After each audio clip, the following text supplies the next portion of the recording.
Mutuare ko geo mati au e te otai ki te taotai anga koputanga to o tero korpini e te au no kone mai te atu. Ko ia mau, thank you. Because today I attended the Cook Island Party conference, I entered and I participated under the peace and I exit with the same feeling. Thank you, and I see the Honourable Patrick Arioka. Tēnei te oronga iat nei te tikanga kia koe e te mema o muri enua Patrick Arioka. Thank you, Madam Speaker. Kia ora tātou katoa I roto te rā awhatea. Thank you very much, Madam Speaker. Greetings to all of those in this house. Tātou te putuputu mai roto te mutuare ngatiti. Kia ka me te kia te tua ko arawe tātou I te rā. No te rā pupunga tā tātou I tomune. Those who are able to be witnesses in this house, greetings to you all. Tēnā te uianga, tā te mema paramani a kāri mai reno kone no matawera. That is the question that has been posed by the Member of Parliament of Matavera. Mama o e te pauang. No te mea kare ko te teme mo I pau I atu ei. No runga tika e te manoko o te wanyi. This is a simple question and a simple answer that has already been answered before. Tērā rea te tanga ka tau kia ko tāku pauanga.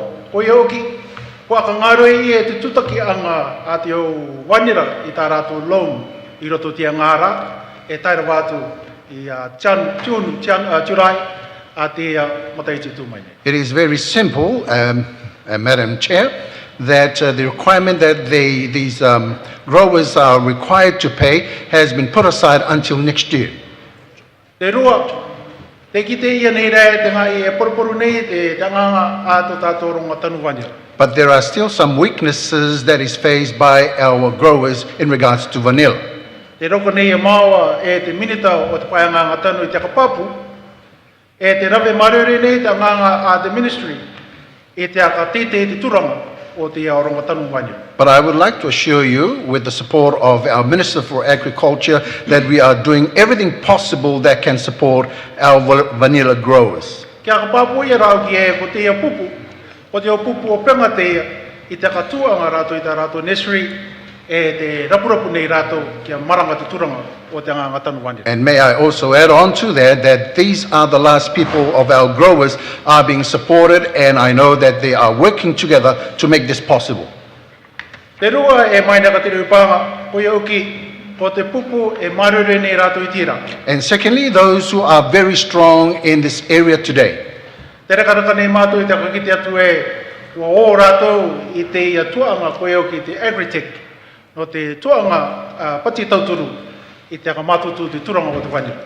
And let me assure you that it is made possible that there is support for them in this group of the aggregates for them to go forward.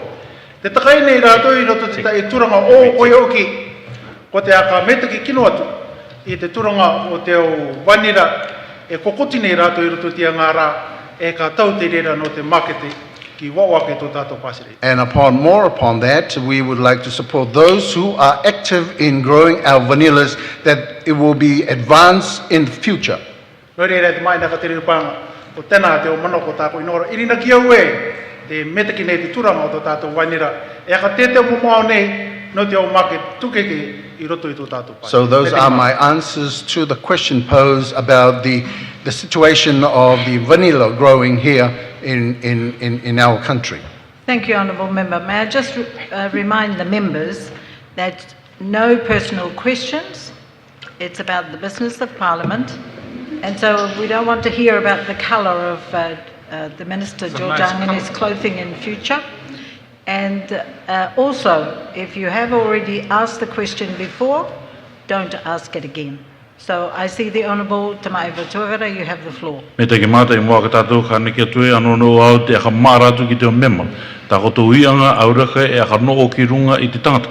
Aka noo rā ki runga I te anganga a te ngutuare I a koe ui I te turanga o te kaka o te te tangata. Pera katoa ke noo ki runga I te tumu mana. Ki te tuneo te mema, Tamaiva Tuavera. Me te ke mata e mai naka te rupanga. Thank you, Madam Chair. Kia rana tātou katoa, I roto I te arenga te I te ara, o koto te aramai, I te turuturu, I tā koto kawamani. E pera katoa tātou te o mema, I te tua, e te nā tua, kia rana tātou te roma mātou te tua te ara. Greetings to all of you today, those of you who have entered the house, maybe in support of your government. And for those of us on this side, greetings. I te muni te, kua tutu ana no runga, i te tai uanga rikarika i roto i toko oire ngātangi. On Monday, I talked about a horrible accident in my village of Ngatangia. E wakarongo o te Prime Minister i te tutuanga e pati mai, ka oronga i atu. And I heard the Prime Minister mention, ask and you shall be given. No reira, o tia tāku uianga, kia koe e te Prime Minister, ki te ue, ka retire pa koe, mo ka resign koe mua, ke ka ere koe kuo, e tia tāku uianga kia koe. And before you retire, resign, Prime Minister, this is my question to you. The warrant o te o takitu no te akawa I roto I te oire. Regarding the warrant of the community police within Takitumu. Me ka tika e tō ngā teitei, I mua ke ka taka I koe ki raro. Orongo mai koe te warrant na mato I roto I Takitumu no te mea. O te ia te apinga I tapu I ana te u, mi te ia tātou I kite I te mana kai topakani. And I asked, sir, that before you resign, if you can please grant us our license, a warrant for our community police in Takitumu, because this help prevent accidents like these. No mea ko ki teo I te puapinga o te te tupuanga I tuatau e te akawara tō mātou oire tangata I roto I Takitumu. Because I saw the benefit during the time our community police were operating. Te rea tā huianga me ka rauka I a koe I te oronga mai te ia I mua ke ka taka e koe ki rā. Thank you very much. Therefore, my question, if you can please grant this request. I see the Honourable Prime Minister, you have the floor. Ki te tuneo I te Prime Minister Ngatiti, no tau. Me te ke mātua mai na wātutua, e me te ke te me mga titi o Ngatangia. Thank you very much, Madam Speaker, and to the member for Ngatangia. Haere ngō ki koe hui mai ki a kuina nei. If only you asked me yesterday, E ne ka rauka I no pō. maybe I could have done it last night. E ne tātou ki titi kawa ka kone wa, We are traveling to Titikavaka very soon, te oro ne o rere mi ta au patiang. so I'm away from your request. Nā rā, ko te wairoa te uiang mā. However, Mo te mea, kai nangaro e rā te tauturu I tō tātou o ka wā, I roto I te o te pere. However, the spirit of the question is sound because our police do need assistance. Nā rā, e te te me ko te rira mana e te me mga te roto I te rima o te Police Commissioner. Nā rā, ko te tūranga I tēnei e te mema tira te tere te rima o te kumitiona o te akawa. Me ka tāuro tō tōku putangi o, akaranga e mai e a political interference. If I put my nose in, then I'll be called political interference. Ko te makatika I a koe, te waira e te commissioner e te I ono maramatoe. So if you you, have plenty of time to go and see him. so if you may, the commissioner is still in position for a couple of months. Aere tu araveia. And if it would help, aki te wātu koe, the Prime Minister e akangaro e mai ne, te turu mai rei te rira mana. And if we would help just to tell him that the Prime Minister just resigned, support this request. Mai na wātu tua, sorry, I forgot my manners.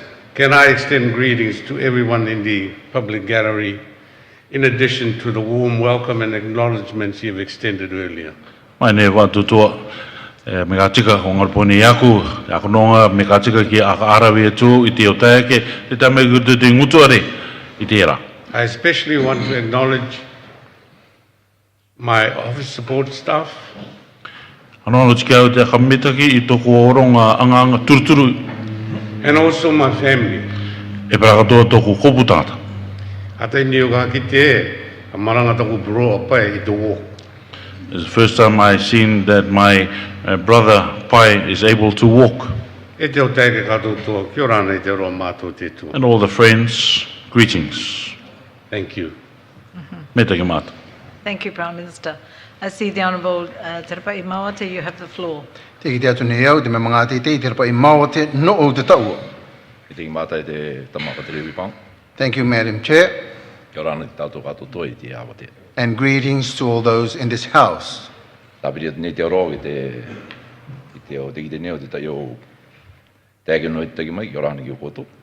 And I extend a very warm welcome to those who have come from the island of Waitutaki. Greetings to you. E te o tege te o tango tuke tuke ru tuku i tātou, ru tuku tui tra, Prime Minister the new Prime Minister to be. Ko tō pōro te tō kamani, mato, e tō, kia ora. And all other heads that are present at the public gallery, to our government, to the Prime Minister, colleagues, and also the opposition. Greetings to you all. Tāko ianga ki te minita i roto te kako urengarang. My question is, I would like to pose to the Honourable Minister in yellow. Te moakarau ki o kātu e tāko ianga, kai nāro i tāka mita ki te minita. And before I pose my question, I would like to thank this Honourable Minister. Te ki te neo ki o e te tauini te tuanga o te Prime Minister ko e mai o i te muni. O koe ui tō te pē, e tano e karoko i a koe te po umu i tia. And I know that there will be changes in the government with the positions, and you're sitting next to an important person, and you will be able to influence him. Te tātou i man tātou nāro tu i te maki rika ki te tātou i tupuni tērā e te tātou ki mo. We have come through this difficult time of the COVID-19, and we're working towards the future. Ariki e ko te kaumuni, ko te minita o te tonga o te muni ti orongo o mai te tai tōturu ki te isitanga. It's not just the Minister for Finance who have given support to our people, Koro ko e a koe te minita o te PTIB. but you, the Honourable Minister for BTIB, Tōturu te tātou te ake aka tāro i rātou ki roto te tai kaiu. you have been helping people to help our community. Ko te mai te kariri ti ngara, ka hamotu ti aka tōturu te orongo mai te PTIB. Roro tā waka tere tere. Message have been received that there is support that is given through you through the BTIB. E aka ngaru i anga o te tōturu, e te me te tiaji, o te turanga o te interest i runga i tā rātou, tūtaki anga i tā rātou nā. In support of those who have borrowed money through BTIB has been reduced. Ti e te onga i rena mea karoko i ako e te minita. I te aka tere atu i te tonga i raro i tāo. And therefore- and therefore- Te tai te ngau marama, ia e ono marama karero. And therefore, I stand on behalf of those businesses who have borrowed money through BTIB, if you can extend that period, not just 3 months, but to 12 months. Thank you, and I see the Honourable Minister George Angene. E te ke mai naka tere upang. Me te mata ki te toneo i te minita George Angen. Me te ke te mem paramani o ara ore ino no te uia. Thank you for the Member of Parliament from Waitutaki for your question. O te me i roto i te tuatu te arimanga tātou o te maki kua tapu au i te muni a ka kake me kore te o kaiu a te tangata i kaiu mai kone i te PTIB. Because as we come through this pandemic period, I put a hold on the interest on the loans at BTIB. Nā rā no te uia ngā tāu e ui mai nei, nea karauka i te rawe ako i te karauka. Are e pinga kare rauka. There's a will, there's a way. Find that way and do it. And on your question, if we can do this again, surely we can do Ya ka pia e everything. rau, There is a will, there is a way. E te mini tau te muni. Nā nei orongo mai te tikanga o penga. Ke te tātou ki titema. I tāna ka tere tere anga i toko ina kia. E ka turuma e te manoko. Ke tapu o e te I will work with the Minister of Finance to assist with this until we reach the end of the year. I'm sure he will support. o te interest ta tanga te tutaki nei. Ina ke o e te mamanga teitei, o te pau ngā tara i tā o huia, karo e ka katupu e te rea. Me te kimat. On your question regarding the interest of the loans, I'm sure we can achieve this. Thank you. Thank you, and I see the Honourable Member William Heather. You have the floor. Me te kimata ki te tuneo te mema William Heather, te ako e te tau. Me mua e mai na wātutua kia ora ana ki a koe te hawatea, ai ei. Pera katoa ki tō tātou iti tangata, e no nei ki roto i te noanga, I muri nei I tō tātou are paramani. Firstly, greetings to you, Madam Speaker, as well as to our people, friends within the public gallery. E nangaro te tukotu I tāku uianga ki tō tātou minita, George Angeni. I pose my question to the Minister George Angene. I mua ke rai te rea mai ne wātutua, E ka tika o kipo koe tai miniti mo kore e 2 miniti no I te ako o kia tu I tāku aka meita kiang, tā koto, tā te staff, e pera katoa tā te kaumani au mema pera katoa tātou mātou tua I te tēmai anga I tōku tūma te tenga. First of all, if I may take a minute or two to thank all of you in government, in parliament, the public, outside, for coming to our bereavement services. No, thank you, the Prime Minister, Deputy Prime Minister. Urongo ko tēme no kūrua, kare rāki ki te nātu na kūrua I te rārā no te mātoro ki o te tangata. Thank you to the Prime Minister, Deputy Prime Minister. I heard you arrived, but there were so many people. Pera katoa ki te o minita katoa to, koto ti tēmai, e te o mema paramani katoa to. Tō mātou tua, pera katoa, tō koto. Pera katoa tō tātou I ti tangata e korongorongo mai nei. Thank you, nor tōtu nei ia, te akamitaki a tōku kupu tangata. To the rest of the cabinet ministers, members of parliament, government side, opposition side, and as well as to all the people that came, I greet you and thank you in the name of our Lord and Savior. Pera tunei tāku uianga kia koe e te mema ngā tete. My question to you, member, Nanai, o tūtua koe rata I te are, e wariro tāu tamaine, e I tiaki I te moauri no te tipupu rako. yesterday you spoke in the House regarding your daughter looking after the prisoners conducting tree trimming. Maybe karira wa te ronga anganga. Maybe karira wa te ronga tiaki tāo I te aronga anganga te rewa I tiri. Tāku wia. E araria te policy mokorera. E te akatere a te justice mokorera a te corrective services norunga I te turanga. Thank you. Maybe there wasn't enough workers, maybe there wasn't enough managers to take care of the workers.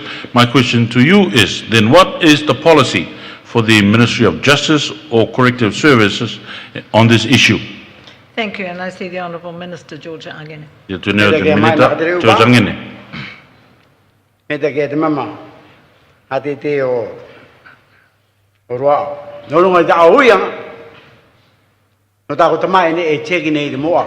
Thank you, Madam Speaker, and to the member for your question regarding my daughter looking after the prisoners. I think you didn't hear properly what I said yesterday. I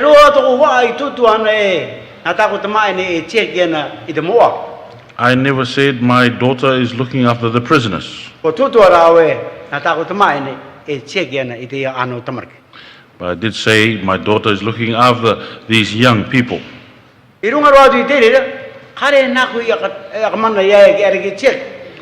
on top of that, I did not initiate her as a manager for these people. I have 3 male workers.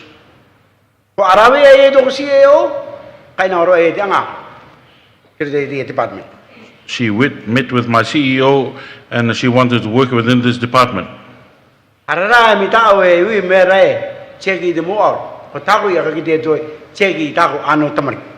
It's not according to your statement looking after the prisoners, but rather to look after these young people. That is the answer to your question. Thank you, and I see the Honourable William Heather again. William Heather. Nanai e te nita. Mātou pōru e tītua, kua karongo mita ki mātou. Noria kua wiwi au nā mua kia rātou.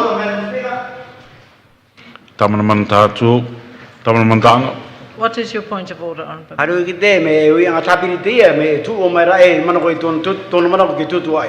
I don't know whether this is a supplementary question or you're just standing to say something. Honourable Member, do you have a supplementary question? No te a e te baina wa atutua. Supplementary. Thank you. I roto i e te ia anganga I rawe I e te minita. Nā airi e teke nei te aronga. Ka roko ia koe te aka papu mai na e te ke nei te au mo au e angangani. Ko ai ma te arong e te ke nei te au mo au. Then on this issue, Minister, if you can clarify, who is looking after these prisoners? Me te kena te uianga o, uianga tapiri. Na ai e tia kena i te au ano tamariki mo aur. E toru a korong anganga mai na te reu panga i te tanga te korong mai nei. On the supplementary question, who is looking after these youth prisoners? E rua ko ngā tangata anganga, tino ngā katora o numero mata i te anga uru, e tai e ono uru, e tā kota maini, o rato tokotoru, te anganga kapiti nei. I have 3 workers, there's 2 40 years of age, 1 60 years of age, plus my daughter, they work together. Thank you very much. I see the Honourable Vaitoti Tupa. You have the floor. E te ki mata mai na watu tua ta karaneo e te viviki nei tō tātou ora. Tā kuiang ka ere tirira ki te mema tara kako orenga ranga tōna. Thank you. My question is posed to the member in yellow.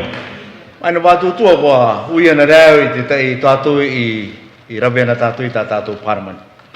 Madam Speaker, I posed this question at past parliament session. Ko te mea mai na watu tua i roto i te tātou i rina kio e te akamata i ene te kiriti te punu o te tauranga wānanga te ngā e tika e tārakaraka i ana, te o tārakaraka. Right now, Madam Speaker, I see they are bringing down or taking apart the iron roofing at the Ministry of Culture. O te mea, i rina kio e, ko ora e te pā te mea paramani e pati ki te minita i te rira tātou e, me te ki te tātou i kiriti e a te a punu ere, e poia ke, ia mātoro me te tawasini, poia ke matawara i roto i te tātou. I believe I was the only minister or member that asked that when the time comes where the roofing will be changed, I would request only about 1,000 of these. Karakara mai na watu tua te anganga rawe e nei, mane e tiri. However, the work being conducted, it's fine. No rira te era ko ni re tu ianga ki te mema e te minita a ti a puno e kiritiriti e nei te tātou. Mi tā kura e pati tu ki a koe me ka rauka ki te tei no te oire rangi a tea no te tauturu o ngai te a oi ti tangata to rātou ngutuare te tuanga ti kia o te puno hare me te kiroana. No rira ko te uianga rira me ka rauka i a koe te tauturu mai te i roto i te tātou me te ki mata. So my question to the ministers, if you can assist this request to help the people of Rangiatea with their roofing, their homes, that's my question. Thank you. I see the Honourable Minister E te George. ki mata e mai na te reu panga. Tōrunga e te uianga, a te me mga te o matawera. On the question from the member from Matavera, I te mea o kia ko ima e nako i te paramanianga tātou i topaka nei, because you mentioned in the last parliament sitting, ko pa o tō tāko pongo manui e tātou, tia tātou a mose te o perawet. I answered and said, we are fortunate we have Moses and all the prophets. Tōna ai te anga, e rua tātou ngā i tāpiri anga punu i rarotonga nei. The reason being we have 2 places that produce roofing iron here. Mea tau e kia, ari ki tātou, ke i o te tātou pai no tokerau, pai no tonga. Tō te mea ngata i a rātou te oko i te punu i konei te pai i kōtaranga, pene e te punu i taratara e mai. Ngā mā o te frei te mea, tauturu mai tō tātou minute o te muni. I recall my answer was we should consider the people of the outer islands, the northern group, southern group, as they find it difficult to acquire roofing iron. Ke tau rā ki tātou ira wai api mai. And according to what the Proverbs teach us, E kimi, e kitea. seek and you shall find. Tō papa, a wai e mai te pā. Knock and it shall be opened. Pati mai, Sean. ka te ke tō te mai ki ai e oronga tō. Ask and we'll see what happens. No te a. Kākarakara rei tō tātou tuanga i rarotonga nei. E tō tātou meni e tō tātou e kārisi. Tanga ngā te tō. Karoko tirere te kākarakara e te tauturu atu. Thank you much. Yes, maybe for Rarotonga we can look at the churches to help them with their work. Thank you. Thank you very much. Only 17 seconds, so I think quickly. Era Honourable patu nei William tāku Heather. uianga ki te minita. My question is again posed to the minister. Me ka rau kai te minita te aka ki te mai e ko ti o tutu aronga toko toru e tia ki nei, me e wardens rātou, me e aronga ua rātou, no ua e pai mai e tia ki te au. teki i roto i tala auti. My question to the minister is, these people, are they wardens or are they just being brought in from the public? Mana ka tole upanga I no ngoi te pau ngai ti yawi ang ta ka ne o te te. Adi e peto mo ki mo me ko adi parmania ko tu ki parmania ko e pau tu e dawo yo. No te me I pau mama wat e ro nga nga ti na paside. Metak. I see, Madam Speaker, we've run out of time. Maybe I'll ask the next parliamentary sitting, but in replying, these people work for the country. Ka akara matatio te na kara renga me e kara tau ko ta itang wotsi. I shall watch the yellow color, whether it's a color of unity.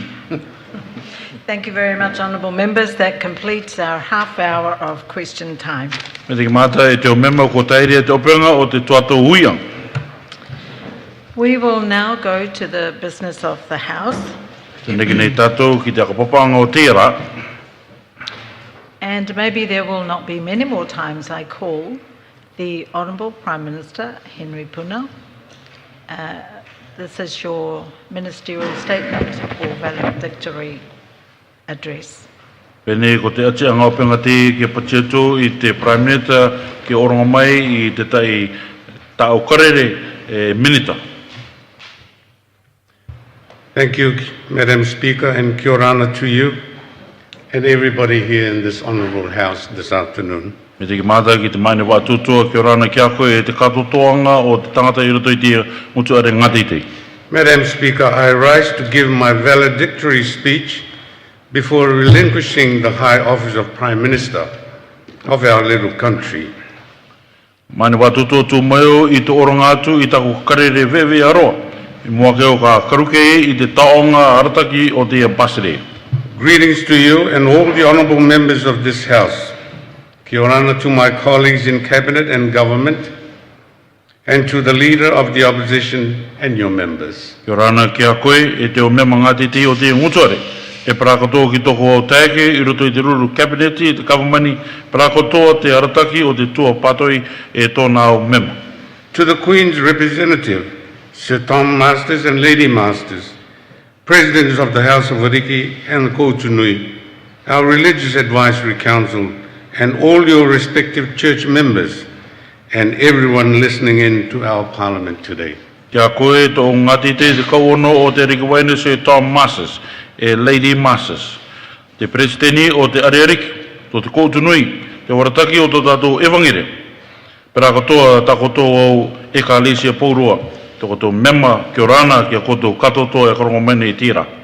Madam Speaker, on the 30th of November 2010, exactly 3,591 days ago, I took the oath of office of Prime Minister of our little paradise, and had this to say then. Maine watutoa I te rā torungoru o Novema, mataiti rua kare taikare, e tare anga toru tawasini I le maanere e wongoru mata I rā I topakanei. Kua paiao te korore motu o te opati o te Prime Minister o tō tātou parataito e ko te tāku I tuto. Today, we do more than celebrate this important occasion. We rededicate ourselves to the high calling of our country and our people. I tērā, te maiwa nei tātou I runga tura I teia, te aka atinga nei tātou I tātou no te anganga o te pasireia e no te ititangata. So let us begin this hard work today and together, recognizing that beneath all our differences, we're all one people. We're all Cook Islanders. Me ka tika ki a akamata tātou I te anganga mata I tērā, ma te okotai, e I te maramanga e no atu tō tātou au tuke, okotai iti tangata tātou e kuki arini, tātou katoto. Madam Speaker, I and my government have always endeavored to live up to this ideal.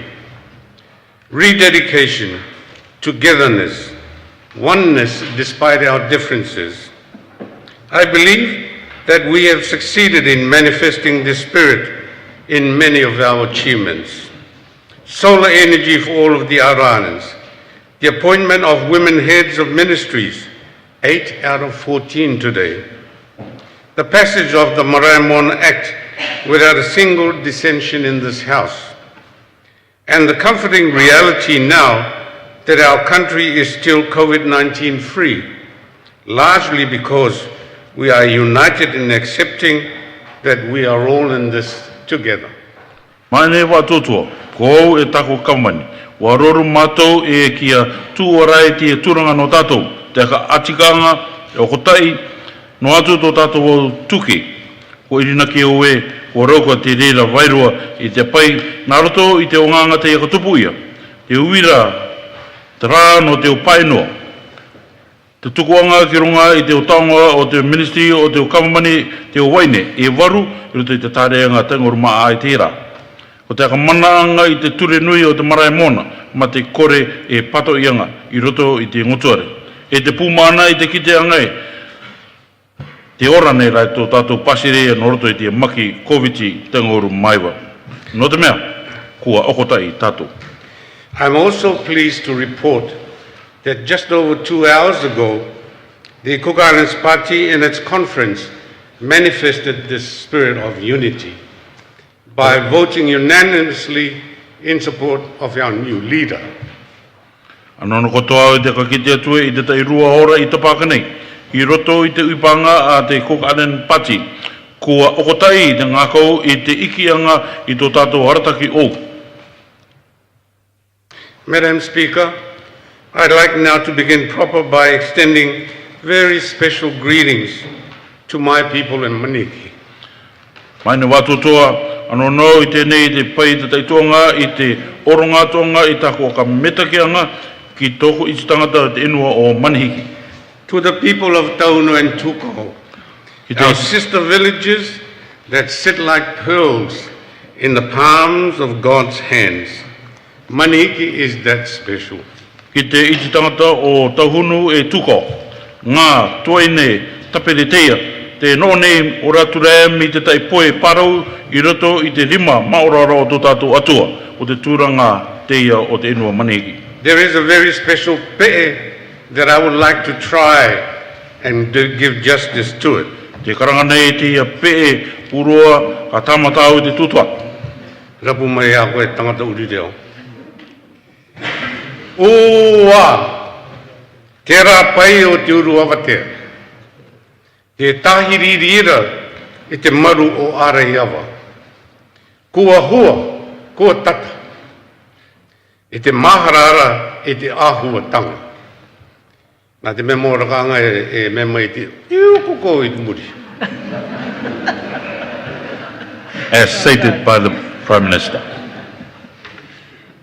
Madam Speaker, it has been my honor to represent the people of Manihiki in this House and to stand for them on the national stage of issues and concerns as their Member of Parliament, as Prime Minister and as leader of our little country. Mai ne watutua, roko iaku te tai ngati te mata, i te matatu, i te ititangata o Manihiki, i roto i te ngutuare ngati te. I te tūonga no rato ki runga te o tūranga o te Basirea. E mema parimani no rato e perakatoa e Prime Minister e harataki no te Cook Island. To all my people, I thank you for your trust and for your support in the realization of what we have accomplished together during my time as your member. Ki toko iti tangata, te ka meteke mātātu neo i a koto, no tā koto irinaki, e tā koto turu, i roto i te kiteanga, i te manganui e tonga te onganga tātātu i roko i te rawe, i toko tuato e mema no koto. Our 2 harbour development projects, water tank rehabilitation, lagoon cleanup, solar powered generation, and new airport terminal, together with the imminent sealing of our runway, have strengthened and will strengthen our lifeline to the outside world and help prepare our island for further economic capacity building in the years ahead. No tō tātou ngā uapa ou, te ka ouanga i te o tanga wai i runga i te inua, te tāmaanga i tō tātou teiroto, te uira roto mai te rā, te are ou o te airport, e prakatoa o te anganga i tūmane no te siranga i tō tātou airport, kua ka matutu te rera, e ka matutu o aturai, i tō tātou tūranga i te A tueranga I tō tātou enua, no te akatumu pōpinga I te o mataisi ki mua. Madam Speaker, in presenting this valedictory address today, I also stand to honor our leaders of the past, including Dr. Robert Wunton, who before me also served the people of Manihiki as Member of Parliament and as Prime Minister. Mai na wātutua I te tukuatonga I tako karere wewe aroa I tira. Anono katoa au I te kararangi atu I te o harataki I moana. Me te tate Robert Wunton. I mua ke iako kua tawini aia I te eno Manihiki I mema Parliament e pera katoa e Prime Minister. Dr. Wunton also faced the challenges of atoll isolation and constraints, balancing the competing interests of small village survival in the north with centralized economic demands here in the south. Ko narato katoa te tate Wunton I te au ngata aere, I te paunuanga I te anono o te au enua mamao takake ki te turanga kumui puapinga o te au enua o te painua tonga nei. For a Prime Minister, this can be an enormous force of pressure and oftentimes an uncomfortable task. Many times I have had to tell my people that as the mature of our little country, we needed to be patient and suppress our own needs while we address the needs of others first. But, Madam Speaker, the journey has been worth it. I te tūranga Prime Minister e apainga teia rawa teia. E I te tei tuatou mareka kore ia. E manganui wātu te tātou e karanga nao ki toko I te tangata I te inua. I tō tātou tūranga e metua no te basire. Hano no I tātou ki a tia ki Maria. E ki tuku I tō tātou anono ki muri. I te akaratu tātou I te anono o te taironga ke. I nā rā e maina wātu tua kua puapinga ia teia tere.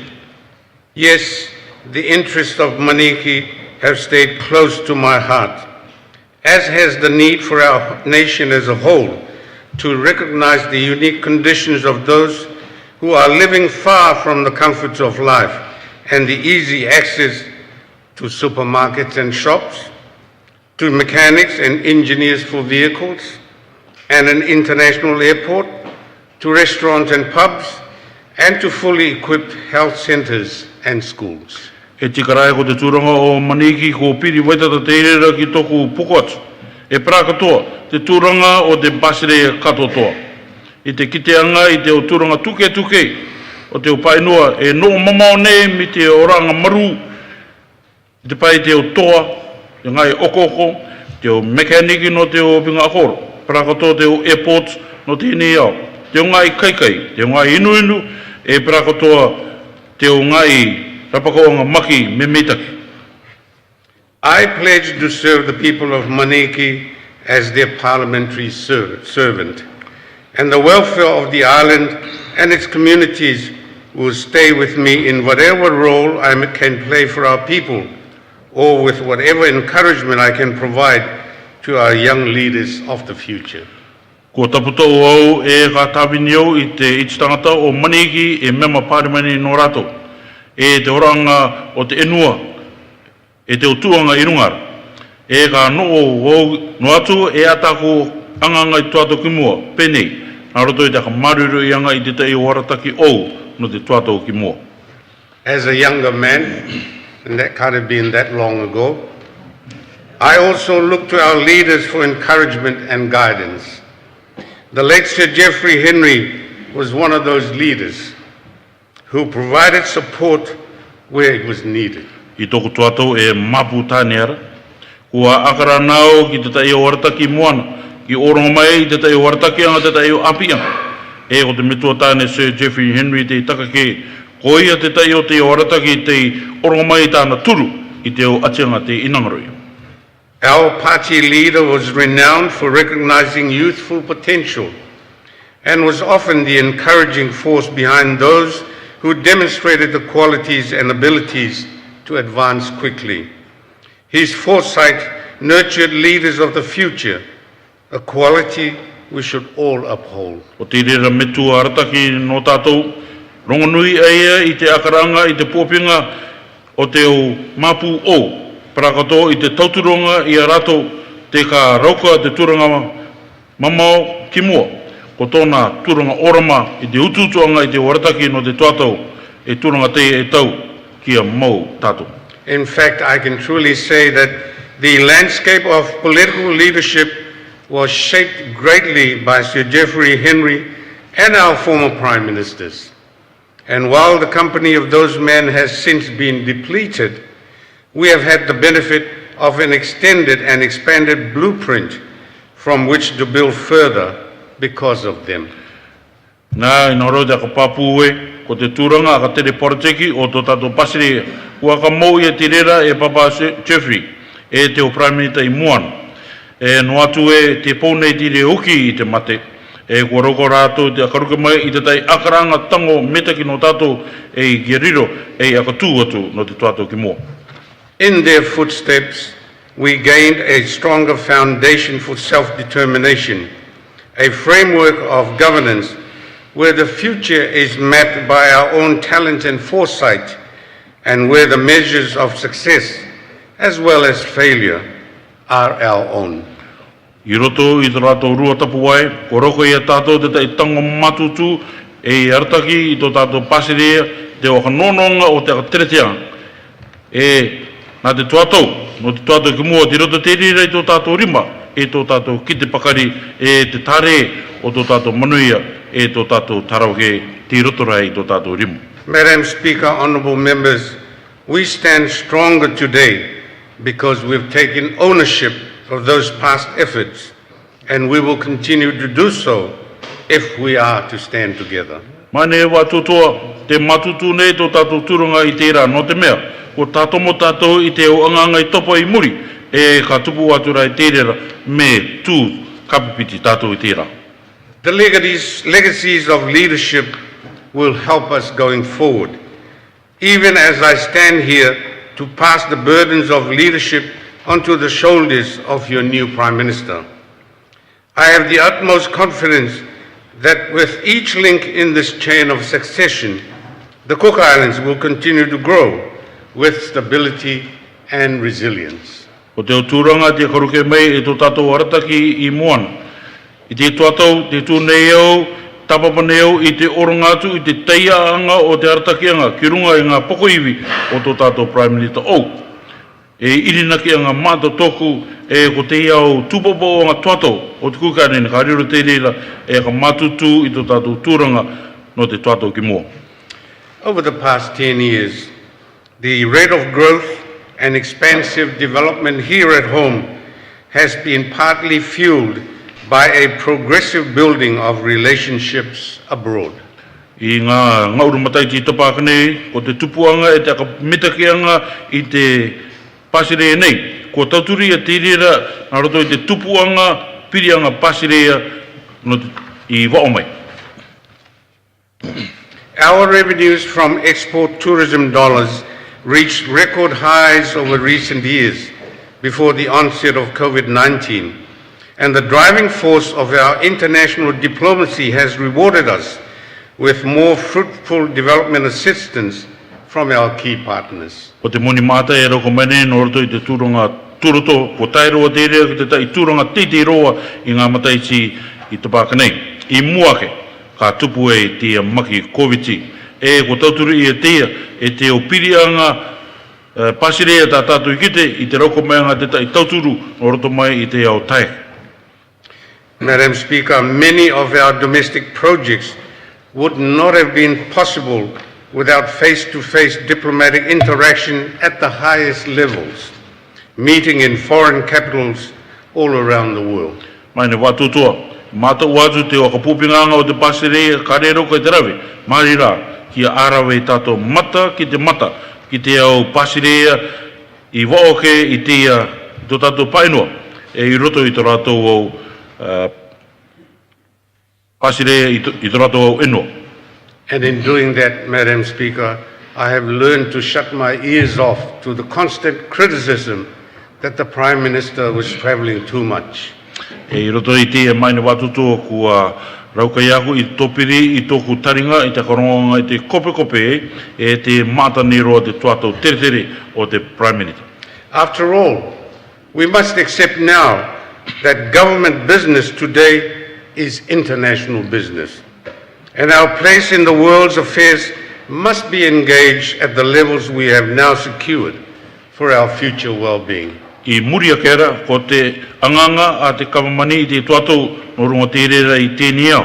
E hanono i tātou te akamou i te turanga tā tātou i rauka no te tuatau ki mō. As I leave office today, our international partnerships have doubled. The Cook Islands now enjoys 54 formal diplomatic ties with nations within the region and around the world.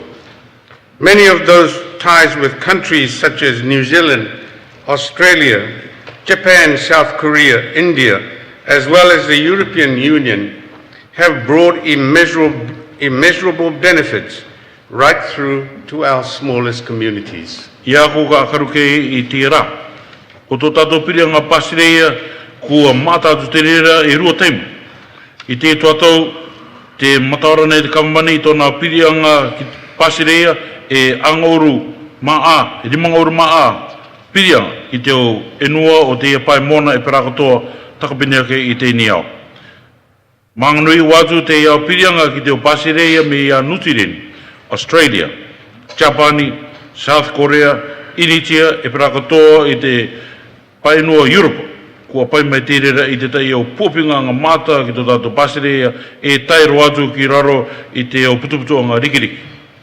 Our graduation last year to a high-income country took effect at the beginning of this year, ironically arriving at a time of considerable progress and advancement while on the cusp of having to prepare for the hugely negative impacts of the coronavirus pandemic. I te kakeanga tō tātou turanga pasireia, pōpinga pasireia ki runga, kua tupu te ia i te mua o te ia matais.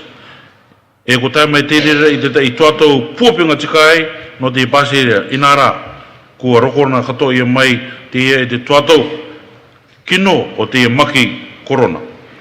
Despite the looming challenges, our nation had the proven financial integrity to access important assistance from global mechanisms like the Green Climate Fund, and had our resilience further strengthened by linking into the Pacific Fund established for insurance against disasters. No atu te ia manamanata, no te metaki te turanga a ka tere anga moni a tō tātou pasireia.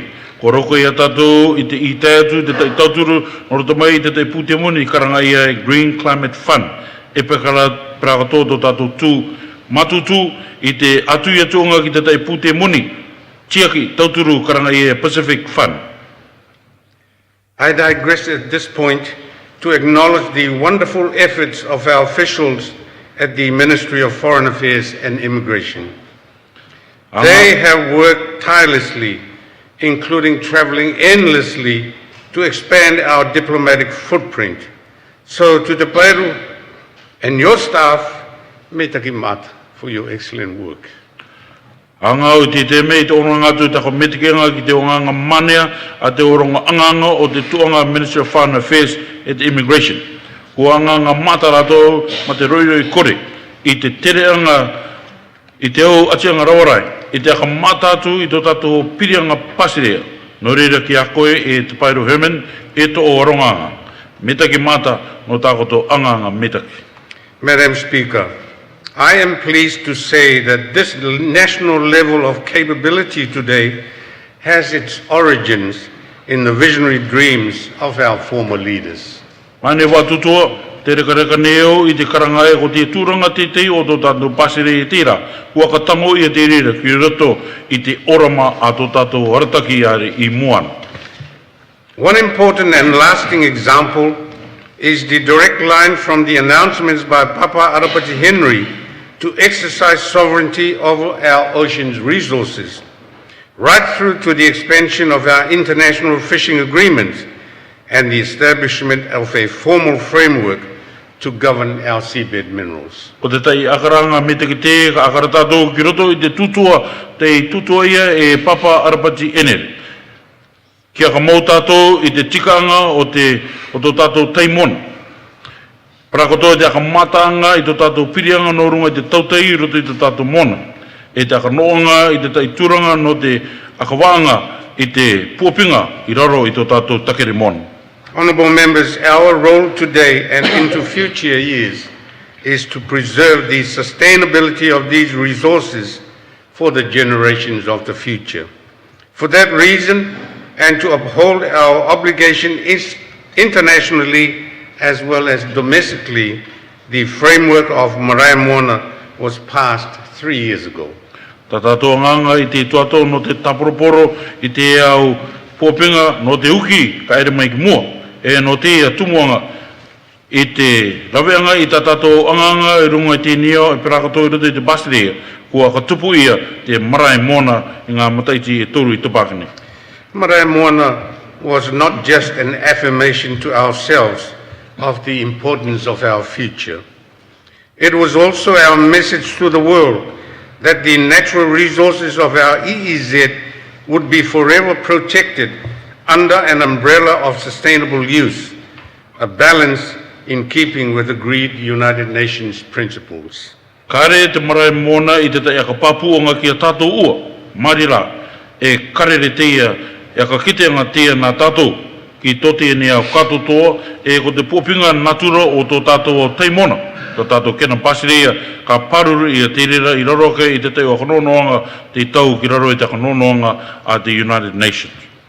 That our little country would take such a strong position of international leadership is testimony to a transformed sense of sovereign responsibility, irrespective of our size or weight as a player in the global arena.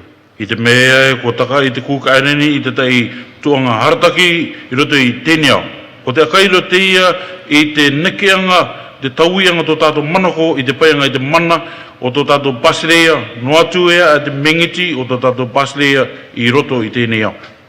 The Cook Islands would no longer plead its case from the perspective of a small island developing state, but from the vantage point of a large ocean state.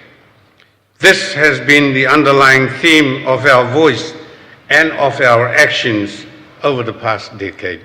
Kare te kukarene e tutuaka oe me te meara e pasirea mengiti rawa rato. Nārira, marira, I te tuato ka tutua te kukarene e pasirea moana mata aia.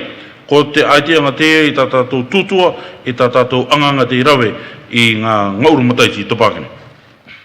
In harmony with that perspective, the articulation of a national goal to transform our energy sector was given life more than 8 years ago, following the declaration of renewable energy targets in 2011. Ki aru I roro I te vairua nei, nā roto I te akatakaanga I te tai o kawenga no te basirea no runga I te tuanga o te uira. Kua ka tupu I te rera I te tai waru mataiti I tupakane.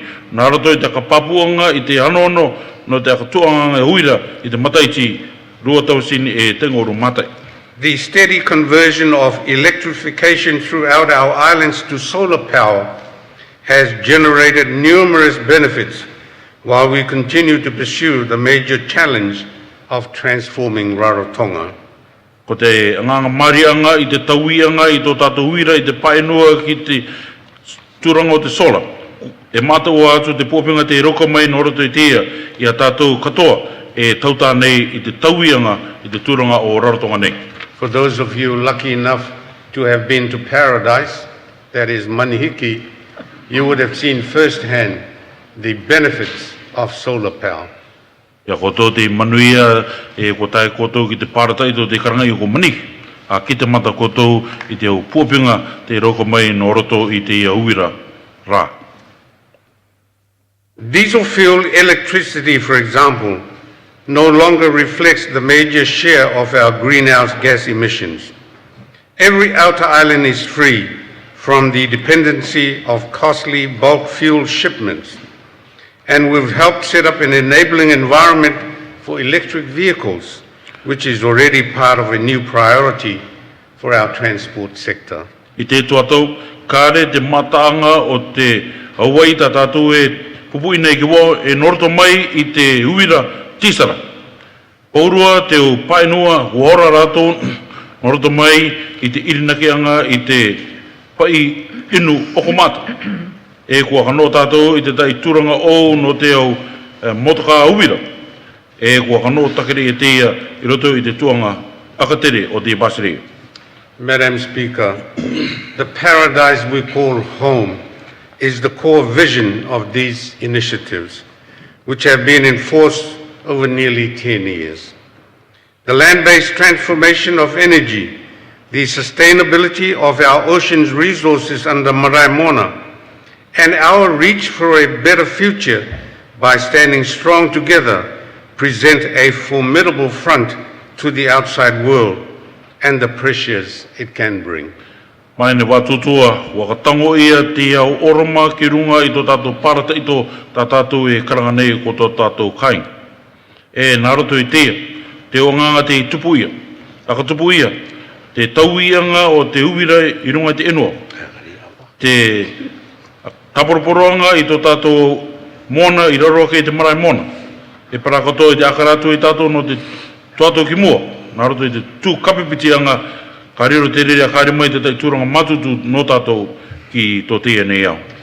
Madam Speaker, ladies and gentlemen, the day will come when all Cook Islanders will be able to proclaim success in having secured a totally clean and green environment despite the odds.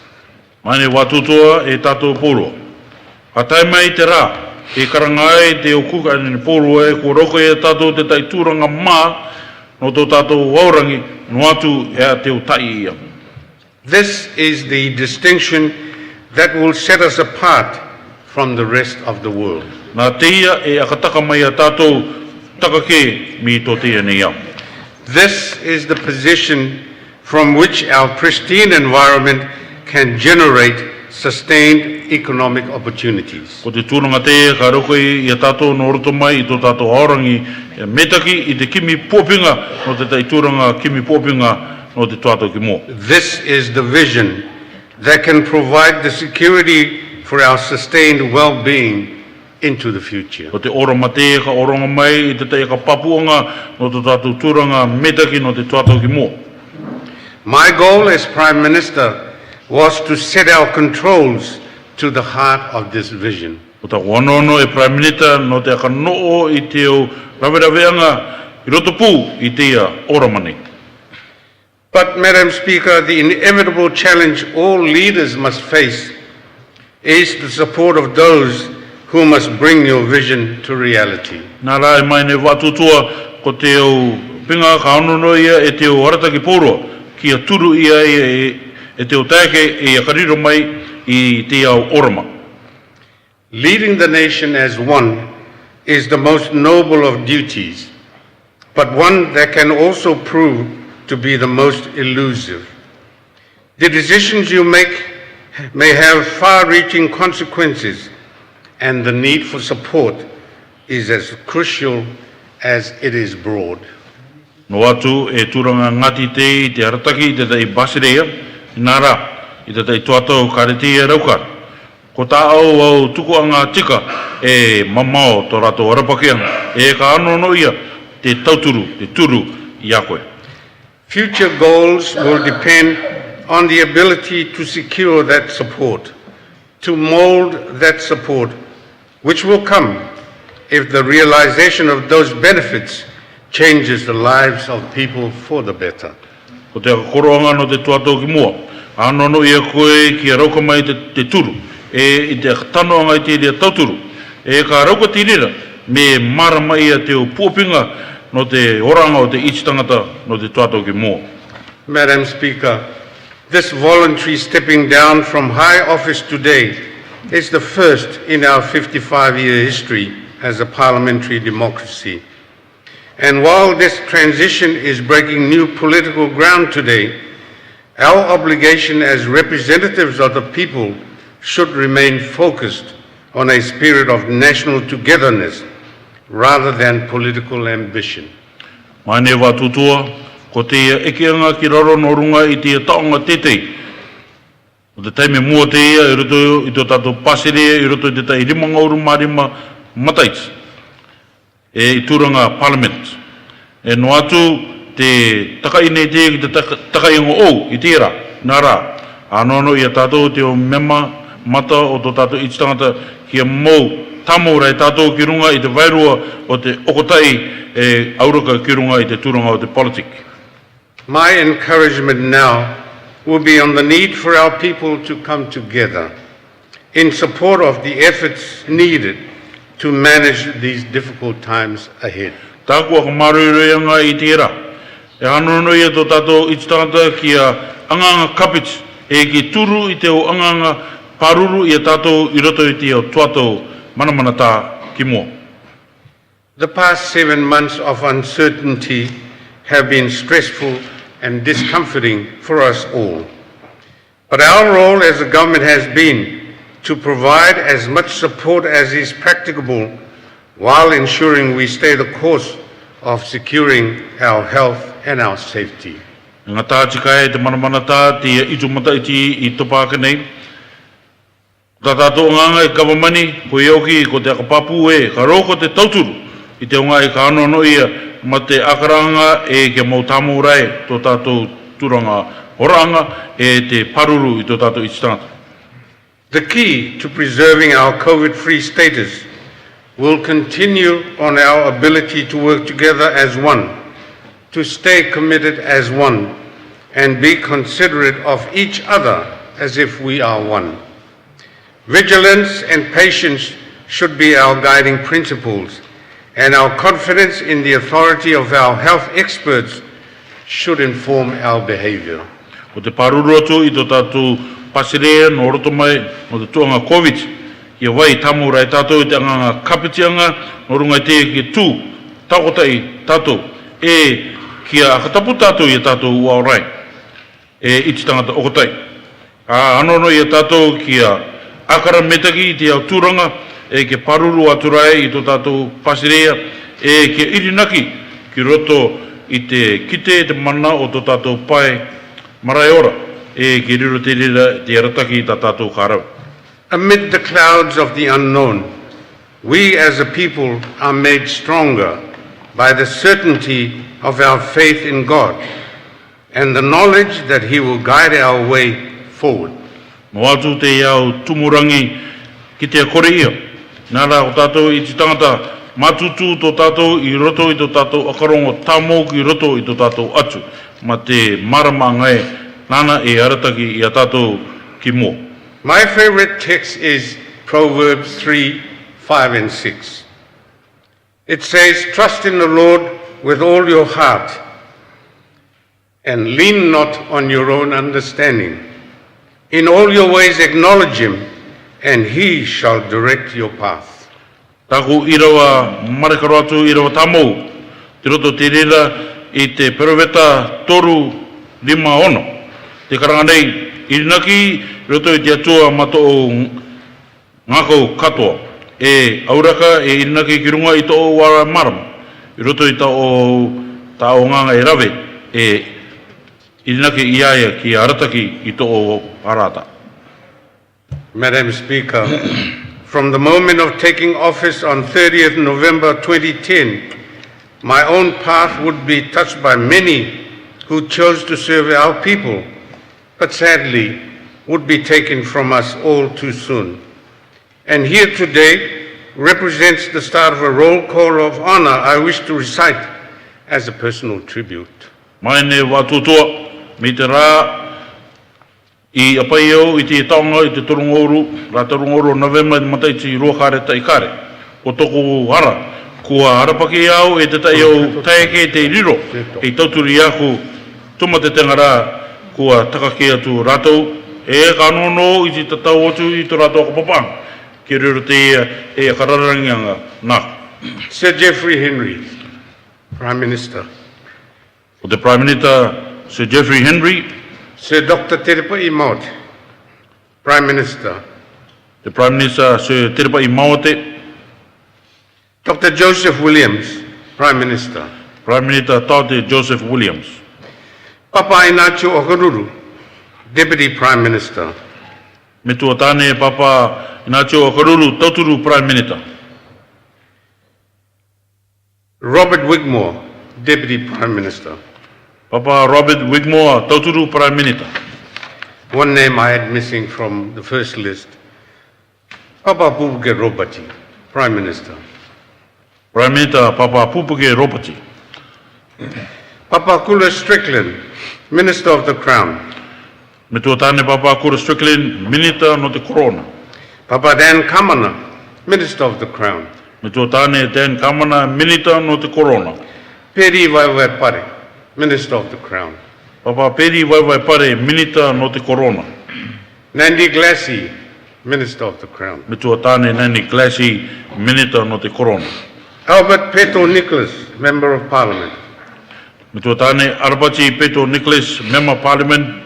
Mi'i Parima, Member of Parliament. Member of Parliament ko Mi'i Parima. John Tangi, Member of Parliament. Member of Parliament John Tangi. Pukeichi, Member of Parliament. Member of Parliament Pukeichi. Tony Armstrong, Member of Parliament. Member of Parliament Tony Armstrong. John Henry, Member of Parliament. Member of Parliament John Henry. Chiaki Wotai, Member of Parliament. The Member of Parliament Chiaki Wotai. Tiki Lazaro, Member of Parliament. The Member of Parliament Tiki Lazaro. And at the beginning of my term, Papa Tipure Tapaito, who was a minister and a High Commissioner to Wellington. E mua ke e akamatai toku tuatau o te mituatane Papa Tipure Tapaitau e minita e prakatoa ka uana no tātou ki te High Commissioner I Nutiri.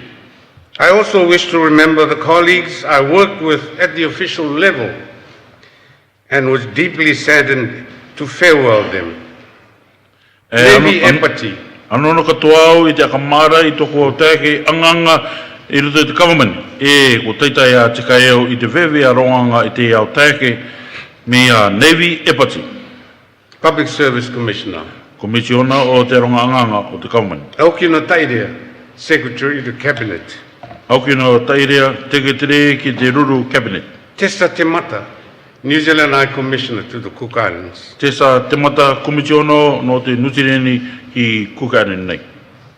May they all live in our memory with the honor deserving of one who served and served with excellence. E ki wai watura e rato ki roto I tatato marana ma te kararangianga rato te tawini e te tawini ma te metaki. Madam Speaker, at this point I should really talk about the achievements of my government. Mane e watutua I te atiangane na oro te tutua no runga I te rauka I toko government. Just take a seat while we deal with the procedure, Honourable Prime Minister. I see the Honourable Tinka Elikana. Te tuneo I te mema Tinka Elikana. Thank you, Madam Speaker. Madam Speaker, in view of the time, and I rise to move a motion for the suspension of Standing Order 54(2). In particular, the requirements that we suspend from 2:30 until 3 o'clock. If we could suspend that to allow for it to be suspended, to allow for the completion of the business of the House today. Thank you, Honourable Member. Mane watutua tu mai au I te akakeue ko te ture akateranga uipanga numero. Le mga oro maa tiko ti rua. Morunga I te atianga e ki a ngaro I tātou me te apano te orurua ki te orotoro. Ki a kopa I te rira.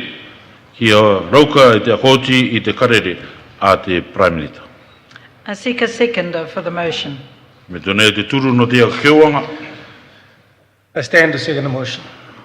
Seconded by the Honourable Minister Mark Brown. Turia mai e te minita ngati te Mark Brown. I put the question that the motion be agreed to. E tukune te ikianga e ki ariki a te akakeuanga. Those in favour say aye. Te ariki e tutua ai. Aye. Those opposed say no. Te pato I e tutua kare. The ayes have it. Ua tika. The ayes have it. Ko tika. Honourable Prime Minister, you may continue. Ka tutu o aturai koe. O mate pogi ba di me tuatai. Aregi no tuaka no ge ga katika ia patu. Madam Speaker, I should talk briefly about our achievements now. Mane watutua ka tutu atu i te onganga te roka i te government. But I won't, because the truth is, I don't like talking about my achievements. Nā rā ka reu tutua no te mea te tika, ka reu e reka ana i te tutua i tāku i roka. I would prefer others to talk about them. Nono keo i te tei aronga ke tutua no runga i te. Or let history pass judgment on whether my prime ministership has been a success or a failure. Me kore nā te tuatau e api mai e me kua manu e rai toku tuatau Prime Minister e me kare. But there have been many highlights. Nā rā e māta wātu, manganui wātu te o tuanga meta. But I will only touch on one. Ano rau i tai kua e tai. In November 2017, I ro te marama November runga oru rua kare tai itu. I was privileged, together with the other forum leaders of the Pacific, to have an audience with the Pope at the Vatican.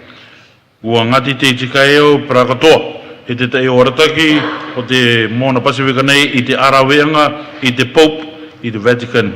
I took a beautiful rosary made of black pearls as a gift. Kua pai eo i te tei poe i pinga oronga. I have photos that show our audience with the Pope in his secret meeting place. Kua roko mai te tei o tutua i aku oronga nei i te ia karanga ia rosary ki te Pope. And even a couple of photos that I and my wife had taken with him. E te tei ngā tutu mao toko tokorua i nenei kapitiki ai. I'm not a Catholic. Ka reu te Katorika. I think I'm still an SDA. I na geo e te wenera toko turanga raitu. But it was still an honor to be in the presence of the Pope. Moatura e turanga ngati teitea ki arawe i te Pope. And that's something we will always treasure. E ko te te pinga ki a vai tamurai lo te toko ngako. At this point in time, Madam Speaker, I want to extend some thank yous to a lot of people. I te atianga e maini watutua no tukotu te tei o ka mitakenga ki te tei o tangata. First, I want to say thank you to my current government team. Te me mua ka mitakenga nako ki toko o pupu i roto i te government. To the Deputy Prime Minister, Cabinet Ministers, and caucus members. Ki te tauturu Prime Minister, ki te ruru Minister, e te o mema o te caucus. Team, thank you so much for your trust. E te e toko pupu, me taki mata no toko to irinaki, ki aho. And thank you even more for your unwavering commitment to the foundation of our government, teamwork. Me taki mata roatu no toko to arikianga i te tango o to tato government koioki o te anganga kapitia. I also want to say thank you to my previous cabinets in 2010 and 2014. Nono koto te kamitaki atu i te o cabinet i muana i te mataiti ruakare tai kare e te mataiti ruakare tai a. The current Queen's representative was the first Deputy Prime Minister in the first cabinet. E ko tō tātou mata o te harikiwane i tira ko ia te tauturu Prime Minister i te cabinet mua. And then in 2014, Teriki Heather was the Deputy Prime Minister. E noroto mai te mataiti i rotausi ne te ngoruma a, me tō tāne Teriki Heather ko ia te tauturu Prime Minister. I say thank you to them because we might have had different agendas, but as a team, we worked very well and closely together. Ano no te kametaki i alato no te mea no atu e tuke to mato manako nara ko anganga kapiti mato e tai pupu. I also want to say thank you to all the public servants and the heads of ministries. Ano no koto te kametaki i te oronga anganga o te government e te waka aere o te utuanga o te government. You guys are the ones that are working at the coalface of our service delivery to our people. O koto te nganga nei mua tika e te apupui I te tauturanga te tato I te tangata. You are also responsible for bringing to reality the many innovative and successful projects we have all worked on.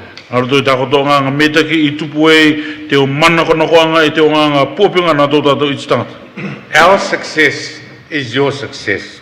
Tō mātou manuia no koto tirira And manuia. I thank you all for your efforts. Aka metaki anga tāku no takoto anga.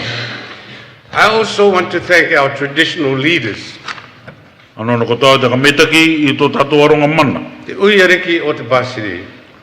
Uiariki o te pasirea. You have been strong partners of government in many development projects. E o pirianga matutu tō koto ki te kawamani I roto I te oanga e manganui. Marae Moana, Te Matawai, our new immigration bill, and many others. Thank you to you all for your support. Te marae mona, te matawai, te o ture tamana ko o no te immigration e te waitura. Tako aka meta ki anga mata ki a koto katoto. Madam Speaker, we are a Christian nation. Mane watutoa e pasire a Kirisitia tato. And I would love to say thank you to our spiritual leaders for keeping us true to our commitment in the preamble to our Constitution that we are a Christian country, and for your prayers and words of encouragement, I am deeply indebted. Tako aka meta ki anga ki tō tato warataki no te pai wairua. I te katangoanga I a tato ki runga I te turanga o tō tato papa ture. Metua I te karangangai e pasiri Kirisitia tato. Nā roto I tā koto au pure. E tā koto au tutua ka marirei. I roto I te o tuato ngata e te kino. I also want to say thank you to my support office family. Aka me te keo I toku koubu tangata I roto I toku opats. Edwin Pittman, Amanda Blake Pauka, Api Wakai. You guys were there for me 24/7. And at the heart of everything that has happened in this country over the past 10 years. Edwin Pittman, Amanda Blake Pauka, Api Wakai. Ko koto, kuanga koto noku I te ora katoa e te ora katoto. E I roto I te puko atu o te wanga poro te tupu I roto I te pasire I ngā ngauru mataiti I Iron Man. We were also blessed with the services of Trevor Pitt for a while, and even now and then, and recently with the addition of Cheriki Wakalalambure in an executive advisory role. O manuia katoa tātou I te tūranga o te taeke Trevor Pitt no te tainga tuatou, no te tainga atianga e I tēnei. O manuia tātou no te taeke a tereki wakalarapure I roto I te tai tūranga akatere. Finally, my families. I te tāpanga rawaro o tōku kōputangata. Thanks to COVID-19, my children all overseas. Nā roto I te maki COVID I tangora maiwa.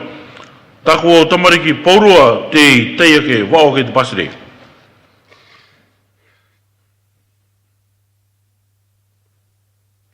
They're not able to be here. Kare rātou I taima e tira. This is in stark contrast to my swearing in on 30th November 2010, when they were all present. E tūranga tuke e rawa tea I te tuato I akamana I ae au I te mataiti I te rā torongoro November, mataiti rua tausine taingoru, ko tae poro mai rato. But I sincerely want to thank my family for letting me get on with the job without interference or pressures. Nā rā ka metikanga mātatako ki toko koputangata I te ariki manga I ako ki a rawe uatura I te anganga ma te kore e tamana manata. We all know that sometimes family can be a real pain. O ki te tātou I te tai o atianga a riro te pinga e koputangata. But e instead, manamanata. my family has given me their support, their prayers at all times. Nā rā, oro mai tō koputangata I tā rātou pure e te turu matutu I te o atianga rawarai. I can only wish that Mama and Papa were part of our journey. Inanga rawa ke ue ko te toko mitua waine e toko mitua tane. O rawa te ta i aru mai e te etere. But it has been a truly wonderful journey. Nā e tere mataora tika e te. Finally, but most of all, to my wife Akaiti. E tāpe ngāra i toko tāku waine akaiti. Thank you for being my rock.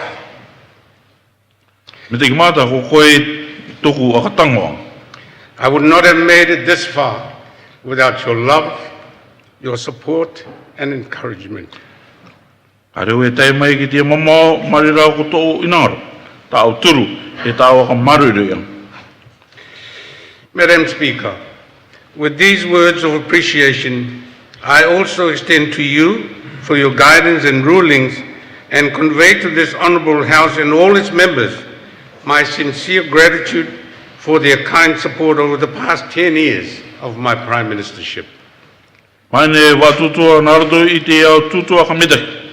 Me ka tika ki oronga tuko i ta ko ka metiki. E naruto i ta au haratakitaki anga i ta au tuko anga tika. Ki oronga tu ki te mutuare ngatete. E te o mema katoto iroto. Tā kua aka metaki anga ki a rato no tā rato turu i ngā ngauru mataiti i toko tuatou Prime Minister. We have upheld our oaths of service to higher authorities and met the demands placed upon us by this institution of parliamentary integrity. And in the process, Madam Speaker, I believe we have made each other better representatives of our people. E ko mau tātou i tā tātou tatouanga no te anganga mataroa te tukuna ia ki runga i a tātou. Naroto i te akanonoanga Parliament. E naroto i te irina ki o e mai ni watutua. Ko riro tātou i te aka metaki e tui tō tātou tūranga e mata no tō tātou itstangata. And I truly believe that this Honourable House in the past 10 years have become less combative but more consensual. Irina ki mātau e i te ngā ngauru mataiti Ironman. Ua riro te ngutuare e ngutuare ariki metaki te anganga kare tamaki ua te anga. Madam Speaker, the challenge of leadership therefore lies not on the shoulders of one, but on the backs of us all to carry forward. The successes of government are achievements for us all, for in serving our nation, we bring honour to this House. Maine watutua o te au teia anga apainga kare te rira tirunga ua i te pokoiwi o te tai ua tangata i tai. Marira, tirunga i te tua o tātou katotoa te ka hamo i te apainga. O te metaki pōpinga o te kawamani kare ko te rira naroto i tātou anga e te paimenga te ngati te anga ki te ngutuare. I extend to you all a heartfelt metaki mata e kia manuia, and may God bless us and bless our little paradise. Thank you.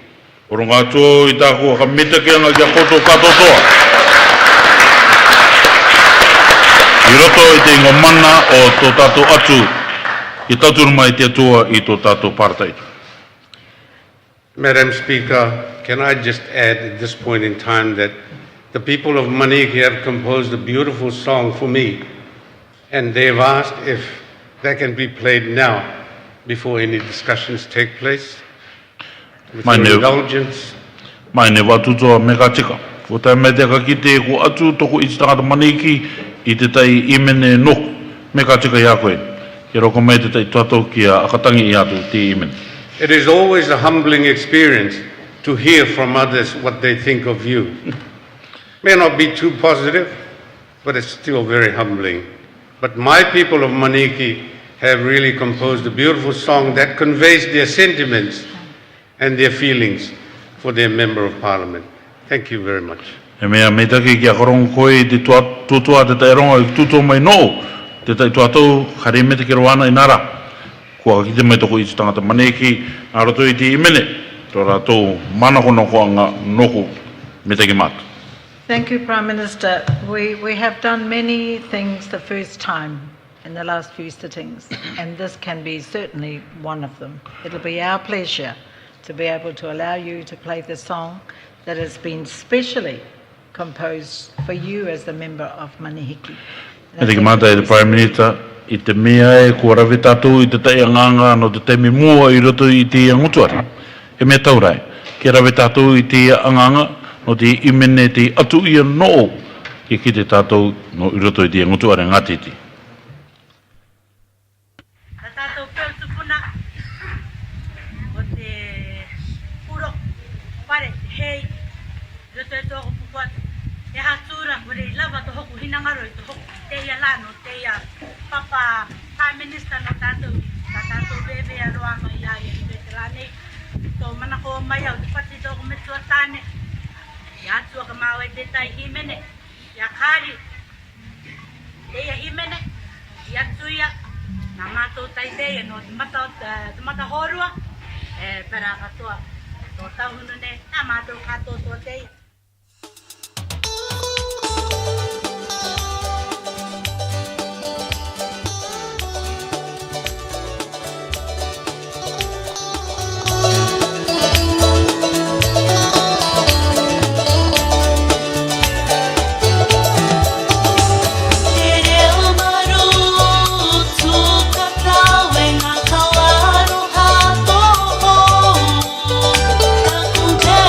Para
Take a breath.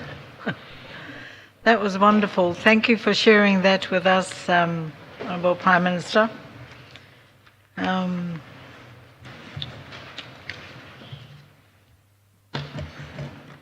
Beautiful words to the song. Te ropa te matahorua, they say. Te ropa Manihiki. And I'm sure that the people of Manihiki will be very, very they'll be very sad to see you leave your Prime Ministership role, but they'll be still very happy to have you as their Member of Parliament. It's wonderful. For those of us who don't understand the words of the song, they're really, really beautiful words, and perhaps they should one day translate it into English so it can be understandable for everybody, although you wouldn't get the real meaning of it in English. But that was beautiful. There was a father, that's Tarau Kaina, and his daughter Reni. Reni is actually married to my young nephew, Kaina, who's a fisherman on the island. And beautiful singing. And you should have also sung with them. But she spoke to me a bit about how that came about, because of the life of the people of Manihiki. And I can honestly say that the Prime Minister is Papa Henere, and Mrs. Prime Minister, Mrs. Akaiti Puna, is Mama Akaiti. And I've seen the children hang around holding hands and running around with their Member of Parliament and their Mama. So it's very, very touching. Thank you for sharing that with us. It's very fitting. We will now move on. Does anybody want to contribute to speak, or we just leave it at that? It's so beautiful. I think it'd be nice to leave it at that. Did you want to open up for debate, Prime Minister? You want me to open it up?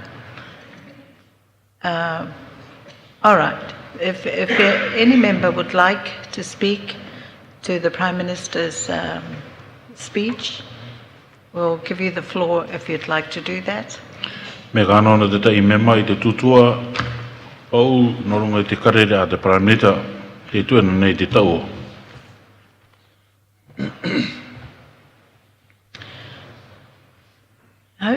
If there are no further speakers, we will move on to the next business. I te mea e kare watutua ke atu, ka neke atu tātou. We will move on to our last business for the day, Ka neke tātou ki te anganga openga no te ira. and that is on the notice of a motion. Koe oki norunga i te tukumenga i te tai aka kiwa. And I call on the Honourable Henry Puna, the member of Manihiki, to move a motion. E ka patetu i te me mangate te Henry Puna no Manihiki ki a tuku mai i ta au ka kiwa. Thank you, Madam Speaker. This is the best part of today. E te mata mai ne watutua ko te tuunga mete ki roatu te no te ira. Madam Speaker, I have the pleasant duty to move that pursuant to Article 13(2)(a) of our Constitution, this Parliament expresses its confidence in the Honourable Mark Brown as Prime Minister following my resignation. On the last matter, I can advise that my resignation letter has been delivered to His Excellency the Queen's representative. Mai ne watutua nono te ka kiu, e ke tau ki raroke te atikara. Tanga uru maturu, rua, o te papaturi mitua. Ko te Parliament, ki aka kite i tōna irina ki anga ki roto i te mea mangate te Mark Brown, e Prime Minister i muriake i tōku aha ngaro ia. I see the Honourable Tehani Brown. Te neo te member Tehani Brown. Thank you, Madam Speaker. Madam Speaker, I rise to second the motion of confidence in our new Prime Minister, the Honourable Mark Brown. Mai ne watutua tu mei au i te turu i te aka keuanga i tō tātou irina ki anga ki roto i te member ngate te Mark Brown, e Prime Minister no tātou. Seconded by the Honourable Tehani Brown. Turu ia e te member Tehani Brown. I propose the question that the motion be agreed to. Te tukuneu te iki anga e ki ariki ia te aka keuanga. If there are no speakers, I put the question. I recognise the Honourable Selina Napa. Ki te tuneo te member Selina Napa. Madam Speaker, if I may speak to the motion. Mai ne watutua ne tika ki tutua no runga te aka keuanga. You may. Thank you, Madam Speaker, but before I do, I just want to oronga atu i te taireo ki o rana ki tō tātou i te tangata e no mai rekruto i te gallery i te era. Te punupunuanga o te nei ngutu are, ki o rana i te oro mātou te tua, pera katoa te punupunuanga o tō tātou nei pāsirei, a karongorongo mai nei tā tātou ratio ki o rana i te oro mātou te tua. Madam Speaker, before I speak to the motion, let me first acknowledge and greet our people, those of you who are here in the House, in the public gallery, as well as our people throughout the Cook Islands listening in. Kia ora. Madam Speaker, I know wau I te oronga tu te maungamana ko ki runga I te motion in lieu of Standing Order 397. Madam Speaker, I would like to make some comment on this motion pursuant to Standing Order 397. 3973A. 3973A. And that is, a minister must attach his written resignation with the motion. Koe ioki, ko te minita ki a tapirima e tata I tatanga I te pai I tāna akakiwa. And to say also that this motion did not meet the requirements of the motion that was put on the table did not meet the requirements of sitting on the order paper for 14 days. E me te tutua katoa e kare te kakioanga I aru I te tukuanga tika I raro ki te ira wature no te tangor maara aka ki te anga. No te mea kua ki te takere te kaumani I te aganono anga e ko perepere wana rātou no te taui anga o the Prime Minister I te Prime Minister o. Because the government already knew of this and they've often discussed it, the transfer from the Prime Minister to the new Prime Minister. Nā ringa rātou e tuku mai the motion 14 days before, ki roto i tata, ki runga i te order paper, ka repa mātou i te tua e manamanata. If they has placed the motion 14 days prior, maybe those of us in the opposition will have no issues. No te mea ko te motion, no te no nana e tukuna e mai e ki roto, ki runga i te order paper. Because this motion was only placed on the order paper yesterday. E ko te motion katoa no te mone te ua i teiti i ai, e rā tenga uruma, rā ruanga uruma varu, o te marama. And this motion was only dated on Monday the 28th of this month. I a koe akaratu nei, te maata nei tā tātou o nganga e rawani tātou ki roto i te parliaments, e kare tātou... Honourable Member, can I please interrupt you? Me ka tika te mema ka tamana mana tātou i a koe. May I explain that the motion was given to Parliament on Thursday, but unfortunately our printer was down and they didn't manage to print that motion until you had left the sitting on Wednesday. You had left the sitting, departed from the building, but they were put in your pigeonholes. So as far as the staff of Parliament are concerned, the 2 days of observing, 2 days notice was done. Ia kamarumo o kia koe, kua tukutakere ia mai te kiuanga ki te Parliament i te paraparau. Inara, kua kino te printer a te Parliament, e i tau tuatau upanga kua karuki koe i te upanga. No rira, i roto i te akarakaranga a te oranga anganga o te Parliament, kua tau te rawerawanga i raro kei te rua rā, ki no te akakite anga no te akakio. Madam Speaker, when we asked the reason behind why the motion was only just tabled on the order paper yesterday, me te akakite e mai kāre te machine, photocopy a te government i anganga, but still, the 2 days requirement does not meet the Standing Order 3973B. 2 weeks notice must be lodged with the Speaker before a motion can be moved and seconded. I tomato ianga e mai na watuto e a te kakioanga i tukuna e mai e te week ne wak a kite e mai ke mātou ko kino te machine a te Parliament. Nāra, no atura e te rira, kāre te kakioanga, te notice i aru i te ture te karanga i te ngoruma a i mua ka tukuna e mai. Madam Speaker, I also note, ki runga i the notice of motion, that the motion was put on the order paper by the Honourable Henry Puna, Member of Parliament for Manihiki.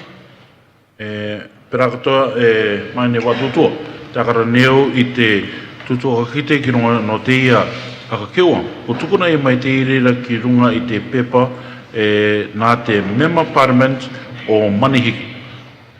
And according to Standing Order 3973B, 3973A, me aro tātou i raroke i te ture numero toru anere i wangor maitu toru A. A minister must attach his written resignation with the motion. E ko te tai minita ki a tapini mai i te tātaanga i tāna ka kiua. So when the motion was tabled on Monday, was there a written resignation by the Prime Minister attached to the motion? Noria i te tuko i manga te kiuanga i te munti, me pepa ngaro i ngarai tate Prime Minister i tuku mai.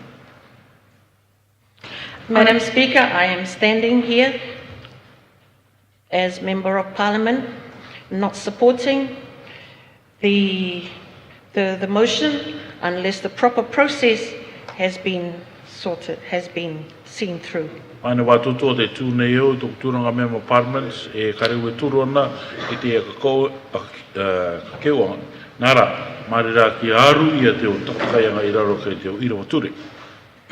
And, Madam Speaker, it seems to be the practice of this government to push and bulldoze motions through this House because they have the numbers, we do not have the numbers. Honourable Member, Can I refer you to the Constitution as to where this process is happening? Main e te mema me ka tuka ki a hareto i a koe ki raro i te papaturi mitua ki a ka marama mai e a tatato karawe. We have known that the Prime Minister has announced that he was going to resign as the Prime Minister. Ua kite takere tātou e kua ka kite mai te Prime Minister e ka eke e ki raro i te tūranga Prime Minister. And in Article 14.3c, if the Prime Minister resigns his office by writing under his hand delivered to the Queen's representative. E raro ke i te irawa tengor maa toru si e me tata te Prime Minister ki te matau te rikiwen. And which he has done, he has delivered his letter. E whatever So, i in Article 13.2a, I raro ke te atikara tengor matoru rua a we are following the appointment of the Prime Minister as we are in session te aru nei tātou i te kamanaanga i te Prime Minister o i te mea te uipanga nei rai tātou. since we are sitting, and the QR will appoint a Member of Parliament who commands the confidence of a majority of the Members of Parliament, which is what we are doing now. Te mea te upanga nei rai tātou. Ka akamana te kauano te rikiwaine i te tai watu mema e tia e te matanga te irina ki anga o te o mema o te Parliament e Prime Minister ko tā tātou te e rawini. I see the Honourable Tina Brown. E tu neo te mema Tina Brown. Madam Speaker, tātou katoto, kia ora. Mai ne watutua, all of us, greetings. Tātou pōuro i roto i the gallery, kia ora. All of you in the gallery, greetings. E ki te neo, po mai te team o te tutaki no te Cook Island game, te i roto po i tātou i te ia. I see we have the team from Maitutaki for the Cook Island Games. Kia ora to you. Kia ora tātou katoto i te ro mātou ko te tō te kaumaiti, kia ora. Ko Maiti, to all of us, greetings in the name of our Saviour. E kia koe te Madam Speaker, e te rongangang pōuro o te mutuare, kia ora. Madam Speaker, to all the staff of this Honourable House, kia ora. Ari tūmene no kone te reply ki te speech of the Prime Minister, because irina kia ue e tuatou te tai, me te ere.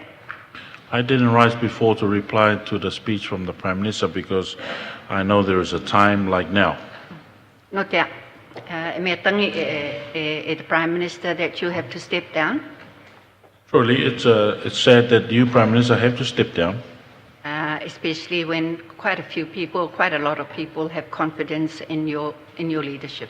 I te mea e matanga tangata te irinaki ki roto i ta au akaere. And I do want to congratulate you for the 10 years that you have been leader. Ano katoa te kamete ki a koe no te tainga urumata iti I arataki mai na koe. And I will talk about the new Prime Minister when that time comes. So just note that I'm not ignoring you, the Honourable Mark Brown. E ka tutua no runga I te Prime Minister o me tama I te tuatou, no ria karewe kopai na yakoe. I like your songs. E ka tika o I ta au imen. And the wording. E te kaina ha tutua. And the narration and what it tells us. E te kamarama e ea te karere e a kite mani ki tatu. I was going to move a motion earlier that we would hear it only if you and Akaiti were to do a waltz. Tuku tika o te rea ka ke o ngai mua ke ana e ka akarongo o tātou e me ka ura wawa e korua ko mamakaisi. But I wasn't sure whether the members of Parliament on your side will support that motion. A rai papui a koe me ka tururai te o mema Parliament I toko tōtua. Madam Speaker, I want to address the matter raised by the Member of Parliament for Titikavaka. Ani wa tutua no runga I te tumana ko te itauki e mai e te mema Parliament o Titikavaka. There is no issue about 13.2a. Kare e manamanata no runga te irawa tengor maturu rua a. No issue about 14.4, is it B? the resignation. C. C. Kare manamanata no runga te ira watanga o ma a si. Let me, in a nutshell, describe to you what we think the problem is. Me ka te ia maramatu I tomato manakona ko no runga e a te manamanata. Firstly, the notice is defective. Te me mua ko tukawi te kakitea. It is defective for two reasons. One is the actual notice itself, and two, Standing Order 397. E ngai I tukawi e rua tua te me mua no runga tika I te tutua kakite e te rua no runga I te irawature turu anere I munga urma itu. I will explain why I say it's defective. Ako maramau e au I karangai kua tarawaketi. It was a motion by the Honourable Henry Puna. We were told on Tuesday that it was received by the clerk on Monday. E ka keo anga tēnā te mema ni puna kua kite I mai tātou I te mone te kua tai mai te ki te karaka I te ruiroa. He had not resigned at that point. Hare ei ike ki raro I tau tiangara. And therefore, and we heard that he just resigned this morning. Now, E no rea kua rongo tātou e koi ike ua kera I te popungi nei. Tērā. so, under 3973, No reira I raroke I te irawa toru iwa itu toru. this motion was moved while he was a minister. Ko tuko e mai tia ka keo anga I tōna tuato e minitarai. And if I am right, then it should have had his resignation with it. Me ko tika That is what 397 says. Me ko tika no reira, tana o tika e rea ko aru mai teia I tāna tata anga ike anga kiraro o tā te irawa ture te e tuto mani. The second thing is that it should then sit in this parliament for 14 days. O te ruoria, tana o tika e ko no o te igirte te parliament no te taitanga o maara. And the third thing under 3973C is that it should appear on the order paper.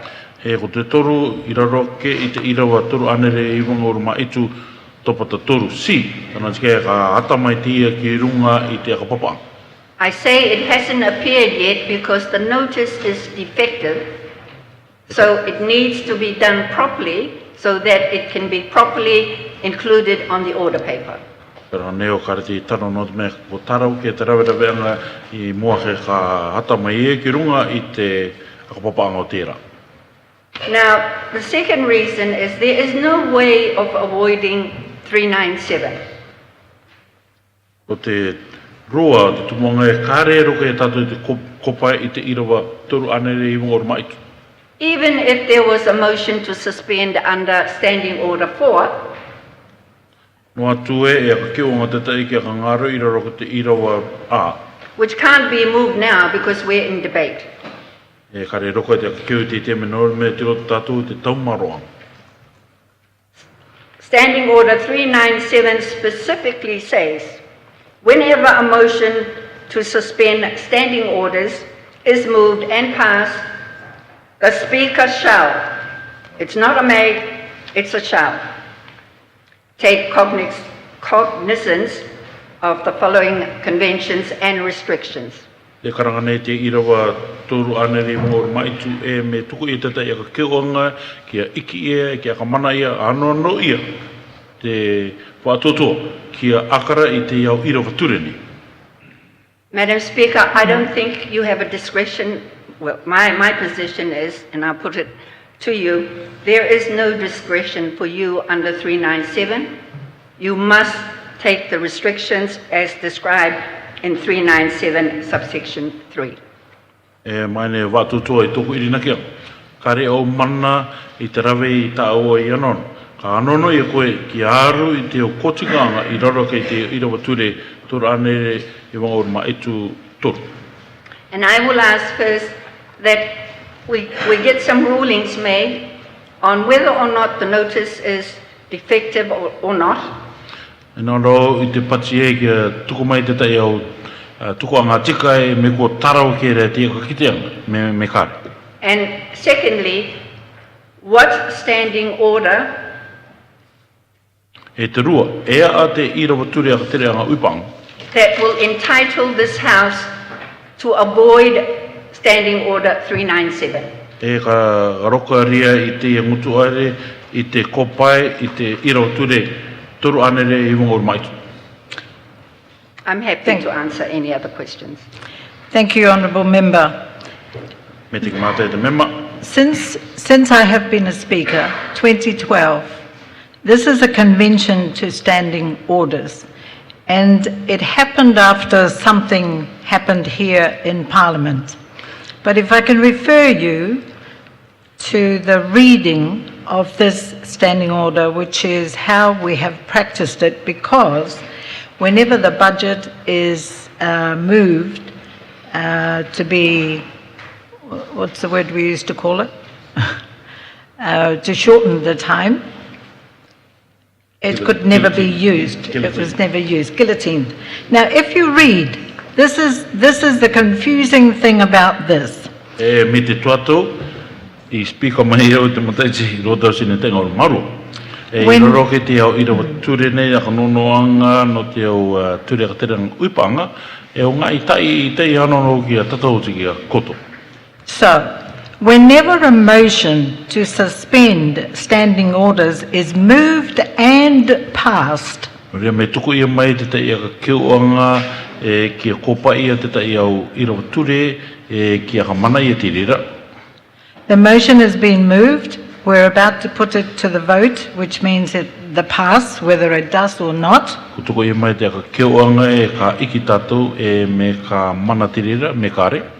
The Speaker shall take cognizance of the following conventions and restrictions. Ka aru te wātutua i te tai au ture, mo kore te tai au kanono. We have had many times where we've had to refer to where, according to this, it is moved and it is passed before the Speaker considers the standing orders below. So these standing orders have never been used in the last, how many, since 2012. E o te anga te tai te anono i a tātou ki a ka keu, e ki a ka mana, i reira te pātutua e tutuai, tuku e tāna tukuanga tika. Madam Speaker, the problem you have is that there is no motion on this table to suspend standing orders. Right. We have gone straight into the notice. So, Mai ne wātutua tō ngai tai I, no te mea karea keuanga I mua te ngutu are ki a kopai ia te tai au irawa ture a tere upang. but what this says that even if there was, Nā te karanga mai nei tia noatue me e ka keuanga te tai. and there isn't one, and there can't be one, because under Standing Order 4, you cannot suspend a standing order during debate. E kareti e roka no te mea I raroke I te irawa ture a, kare roka I a koe I te kopai I te tai irawa ture I te tuatau taumaro. And we are in debate. E te roto tātou I te tuatau taumaro. And this has nothing to do with the guillotine of the appropriation bill, because it directly refers at 3 E karatea taikone I te kamanaanga I te ture konga moni no te mea te taikone I te irawa toru. to no motion of confidence or no confidence Kare watu ka keuanga no te tai irinaki anga me kore ma te kore irinaki anga. The standing order is very particular Kua takataka metaki te irawa ture. as to the application of this 397. E I te tanganga I te irawa turu anere I wanga maitu. With respect, Madam Speaker, it is no answer to say, well, we've done this in the past. If it's been done and it's wrong, it's wrong. A kora maki mai e te mani watutua kare I te me tau I karanga tātua no atu ko ramen tātua I tātua kumuri te tikanga me ko tarawake, kua tarawake rai.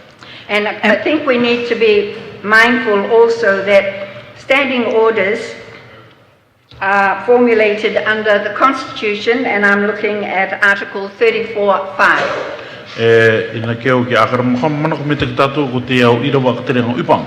Kua kano i te rira ki tau ki ra roke i te papaturi metua i te atikara torongoru maa a 5.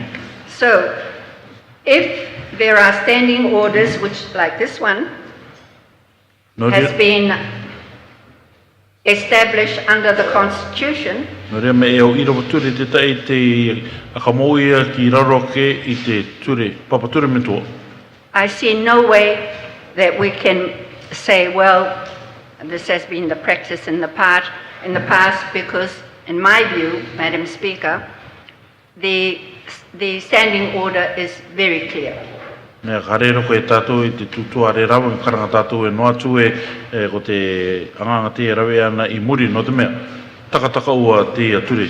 And it addresses this very matter. E kua riro e te akara i te ati anga tikai. And I'm not sure that we can go to 106 and abridge the notice time to 2 days. E kare papu iako me ka roko e tātou te neke ki te irawa tai ane re hono. E ako poto mai te tuatou i te tai rua rā. Because that is a general provision, whereas this standing order deals particularly with confidence votes. No te mea, ko te rea irawa ture wa katakari te no runga te tai a kewanga no te tai irina kia. Thank you. Thank you. I see the Honourable Prime Minister. I just want to make a few comments in response to the expected comments from the opposition. Ane wā tutua anono wau I te koronga tu te tai au tutua, ngorunga I te o manako tamatu I irinake ka topo mai nor te tua akatanta. Because it seems very clear to me and to people in the gallery that this technical matter is being allowed to cut across what has been a very important occasion today. No te mea kua taka ua I aku e tātou e perakatua te o tākere te ngutuari. Te rawe ia nei te a manga ngai ka ngai technical e kia ngarunga ke eia I te tuanga kopinga o te ia te tupu I te ra. Standing Order 397 arises if there is a motion to suspend standing orders. Ko tupu mai, ka mana mai te irawa turu anere I wanga uru maitu e ake me e a keuanga te tai te kōpai te tai o irawa ture. The introductory wording of the standing order makes that very clear. Ko te kamaramanga o te ture nei taka o te rea. There has been no motion tabled to suspend any standing order. Sorry. Ka rea ka keuanga I tuko ia mai no te kōpai I te tai o tu irawa ture. And the other important point, Madam Speaker, is this. E te tai mea pōpinga e mai wā tutua ko ioki. Our standing orders do not cover a situation such as the one here in this House now. O tō tātou te au ture a ture upanga kare rato e opuana I te tai tūranga mi tā tātou tika ki te nei tira. In fact, you can go through all the 397 standing orders.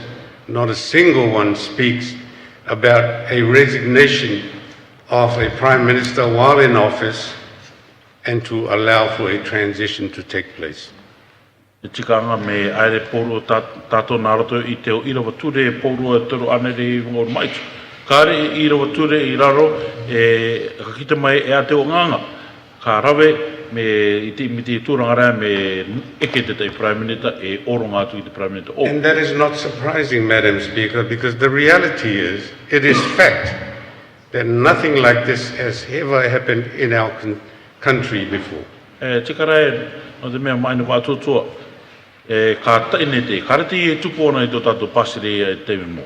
It was never thought of. Are roi manako ia. And it was never practiced. E kare rawe ia. Otherwise, I'm sure that those members of Parliament before us would have addressed that in their reviews of the standing orders. Ina keu e naringa e tupu ana, ko rauka I te o mema I mua ke e tātou, I te akatano tono I tātou akarakaranga I te irawa ture akateranga upang. Yes, we have seen motions of no confidence from the opposition on the order papers many times in the past. E tika rai ko ki te ana tātou te tai o akakeoanga no te irina ki kore, e iata mai ki runga I te akapapanga no te mai tua pātoi I mua. And I dare suggest that this standing order was meant to manage and control situations like that. Ina ke ue ko te ture nei kua aka koro aia I te harataki I te tai tūranga me te ituke. Hence the reference to 6 months to elapse before the filing of motions of no confidence. No reira te tamana ko anga tuanga tika ke pō te tai ono marama I tukura I mai te tai aka keuanga no te irina ki kore. But the motion I've just moved is something totally new in this parliament. Ina rā ko tāko aka keuanga te tuku atu e pinga o taki ni te I roto I te parliament. And it's not catered for in our standing orders. E kare te ia I opu ia I roto I tatato I rawaturi. Which in my opinion, Madam Speaker, brings us to the clear provisions of the Constitution. E toku ina ki anga te ia e maina watutua ka akokiria te ia e tātou ki roto I te o irawature o te papature meto. The supreme law of this country. Ko te ture te te roa te o te basere. And you've touched on it earlier. E ko taiku me ko te I nokone. This parliament is free to transact any business that is within the provisions of the Constitution. E tika anga to te parmane I te rawe te tai o anga uatu te raroke I te ture papature meto. So, what do we do in a situation like this? Nore e ata tātou karawe I roto I te tai tūranga me te ia. For me, that allows you to exercise your discretion in order that we can comply with the clear provisions of the Constitution. Iaku te oromane te e tika anga to o watutua. E tuku I tāu ikianga, ke roko e tātou ki aru I te wairua o te papature meto.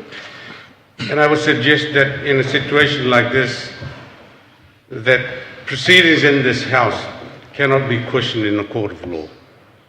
Tā koe I naura tā kamarai, ko te tai au tuanga me te rai, ko te o anganga o rote ni mutuare, kare te ia e rauka I te pai I mua I te tai hawa. And so we need to be innovative as long as we comply with the Constitution. Ore kanono ia tātou ki a kimi mana e ke rawe te anganga e taura ki raroke I te irawaturi o te papature meto. Madam Speaker, the Constitution is very clear.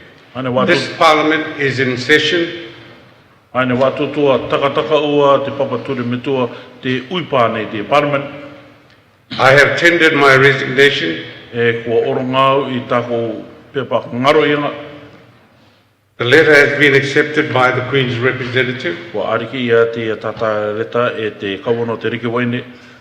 But there is no guidance in our standing orders as to how we proceed in a situation like this. Kare rā e arataki anga I rutu I tātou irawature aia a hopea tātou te raweanga I te tūrangane. But I would suggest that it shouldn't stop this House, so long as it has the required support among members to proceed with the motion that has been seconded already. Ka mara raue me ka tika I te ia ngutuare. Te mātanga o te member te ngutuare. Kia neke waturai ki runga I te akakeuanga I mua te ngutuare. Those are my comments for now, Madam Speaker. Kira toko mana koe te atianga mai ne watuto. Thank you, Honourable Prime Minister.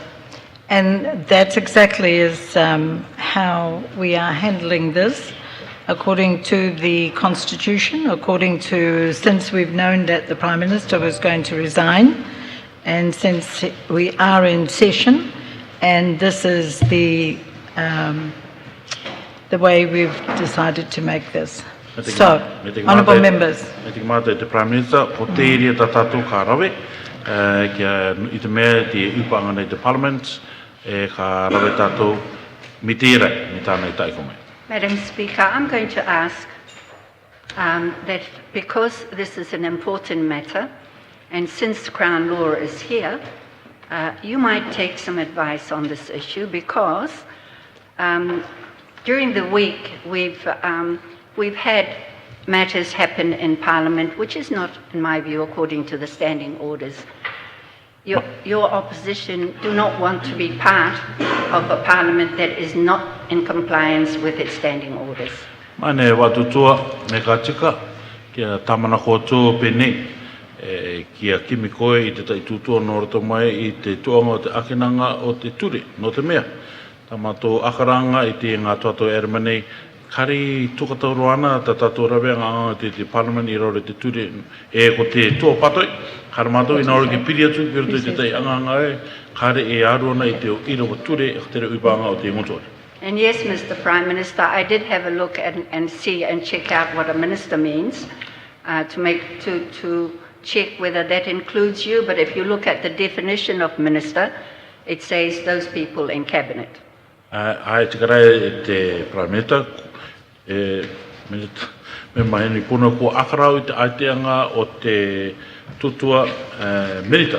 E kua kataka mai te rira I rore ki te o And I'm not believing what I'm hearing. You're being asked to move a motion or put it to a question when in fact it is not compliant with the standing orders. Kariu ina ki roana tako akarone I te mea atuku mai ko I te tai aka kiuanga ki iki ia kare I aru I te o ira wa ture. And that's our position, Madam Speaker. Koto mātou tūranga te te maine wātutu. Honourable members, we are going to suspend for 10 minutes and we will return after that. E te o mema ka ngaro I poto tātou no te tengoro meti ka oki mai e tātou.